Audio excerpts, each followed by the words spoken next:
Through the disguised appropriation of flawed Web 2.0 ideas, wallet vendors in the BSV blockchain space have historically chosen to create platforms that facilitate ease of use, but often at the cost of vendor lock-in and centralization. So today I'm asking the question, will we rise to the challenge of becoming interoperable? Because new wallet specifications are being developed through the W3C, through the BSV Blockchain Association, among other places. And open source components that implement these open standards are on the horizon. Besides being vendor neutral, they also offer more features and more robust guarantees around identity ownership, scalability, and security than their closed source counterparts of old. These wallets might have a good business model on their own for the time being. They might be making money and facilitating integrations with applications who buy into their centralized APIs.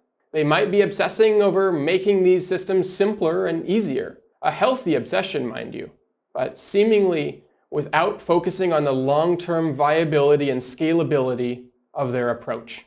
Applications across government and enterprise demand interoperability, vendor neutrality, robust identity management, cost efficiency, and scalability in the 21st century. In short, every wallet needs to sacrifice its exclusivity and become replaceable for the benefit of the ecosystem as a whole.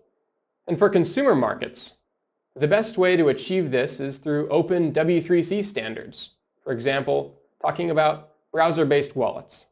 And so I want to lay down a challenge to the BSV wallet ecosystem. Can we all be willing, Babbage included, to make ourselves replaceable?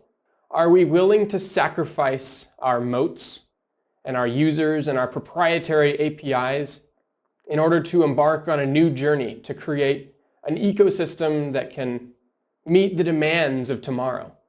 And I hear from my friends over building other wallets a lot that it's going to take a lot of time and energy and hard work to build key derivation properly with type 42 versus, for example, some of the BIP32 stuff that we're all used to.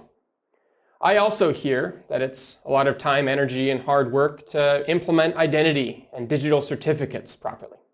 And I know that linkable digital signatures, secure encryption, and the authenticity of user-owned identity are fundamentally hard problems.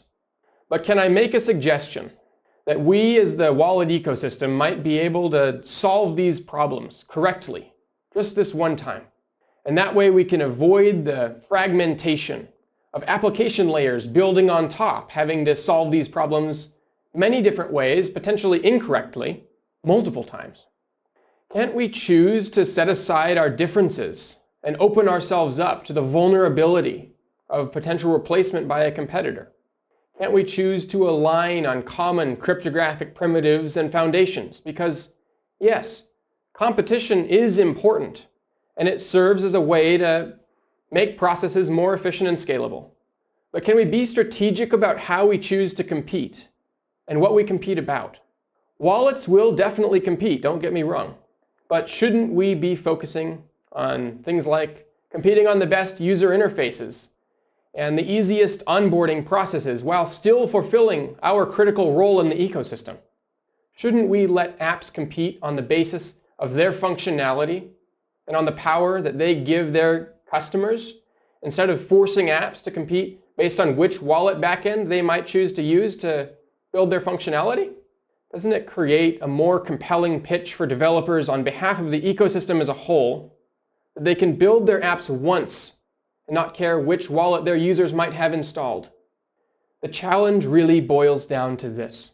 Can we all bear to make ourselves replaceable in the name of creating the best ecosystem?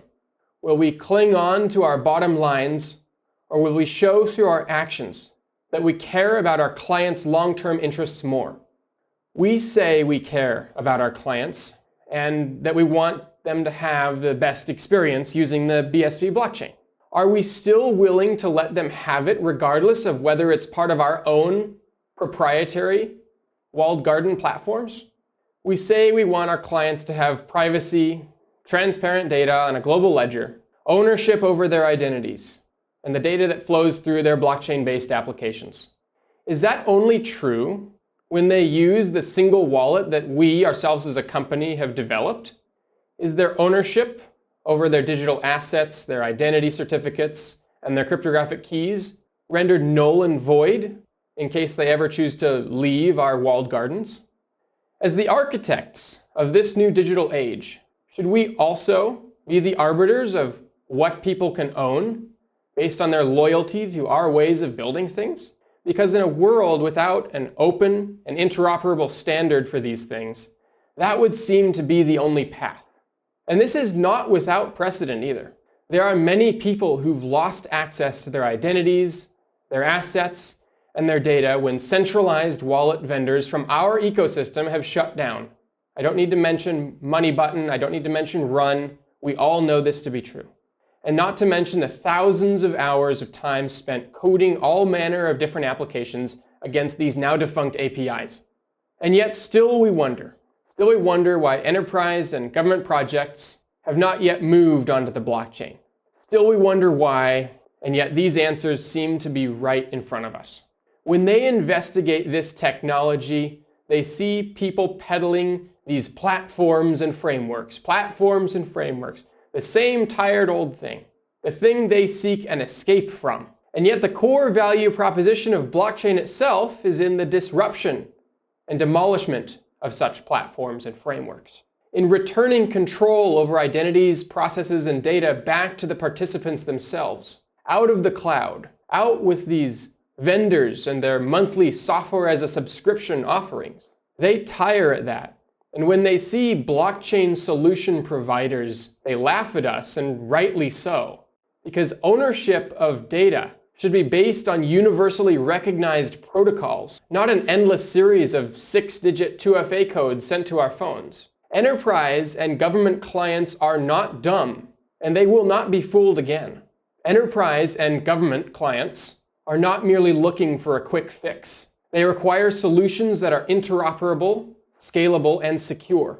They need assurances that their investments in blockchain technology won't be rendered obsolete by the failure or obsolescence of a single vendor, something that can easily be seen with a cursory look through our past failings.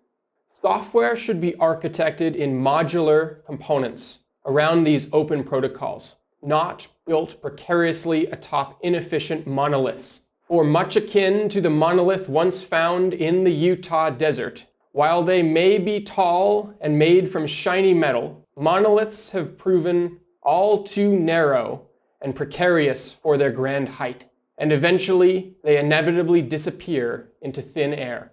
And so will we, should we fail to rise to this challenge. By choosing interoperability and making each wallet replaceable, we can make the BSV blockchain as a whole indispensable. Thank you.